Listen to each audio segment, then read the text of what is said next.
सजी हुई मेरी नाबी की नूर से,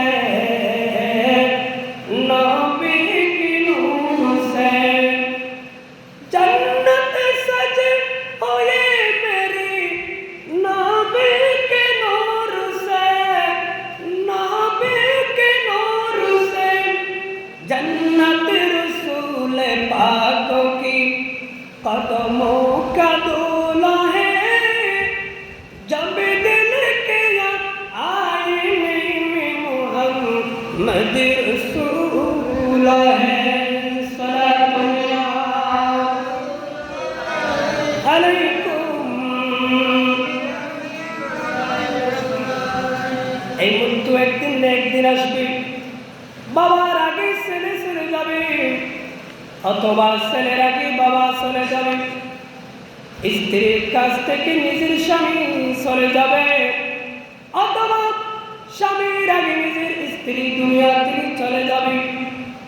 ওই মৃত্যু আমাদের জন্য অবধারিত। এমন একটা মৃত্যু, এমন একটা ভয়ঙ্কর মৃত্যু আপনার আমার কাছে আসবে। ওই মৃত্যু থেকে কোনো মানুষ পলায়ন করতে পারবে না। যদি বা আমি আপনি যদিও হাজারো চেষ্টা করি, ওই জায়গার মধ্যে মৃত্যু আমাদেরকে নেওয়ার জন্য হাজির থাকবে। উচ্চ আওয়াজে বলুন সুবহানাল্লাহ। এই মৃত্যু অবশ্যই আসবে। আজরাইল আলাইহিস সালাম উনি এমন একজন আল্লাহর নূরি জগতের ফেরেশতা। ওই আজরাইল আলাইহিস সালাম যখন আমাদের কাছে আসবে, আমার কাছে আসবে, অথবা আপনার হায়াত শেষ আপনার কাছে এসেছে, আপনার আমার জীবন বন্ধ হয়ে যাবে, আমাদের শরীর থেকে জান বের করবে।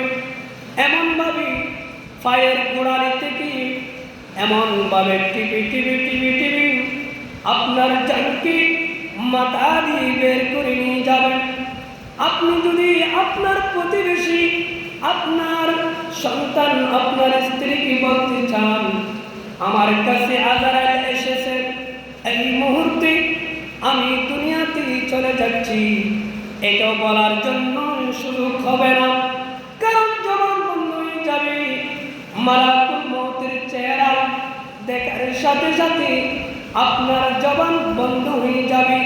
যেই জবান দিয়ে, যেই মুখ দিয়ে আপনি দুনিয়ার মধ্যে যা ইচ্ছা তাই বলেছেন, মুখে যা বলার তা বলে ফেলেছেন, আপনার দাপটের দ্বারাই মানুষ আপনার কথার উপর কথা বলতে পারে না। ওই মুখ, ওই জবান মালাকুল মউতের সামনে সাকারাতের বিছানায় এক বিন্দু পরিমাণ মুখ খুলতে পারবে না। ওই সাকারাতের বিছানায় আপনি যে জবান দিয়ে বিচার করেছেন, যে জবান দিয়ে বক্তৃতা দিয়েছেন, যে জবান দিয়ে মানুষকে কষ্ট দিয়েছেন, যে জবান দিয়ে আপনি শরীয়তের এলম, তরিকতের এলম, হাকিকত মারফতের এলম মানুষদের কাছে পৌঁছে দিয়েছেন, ওই জবান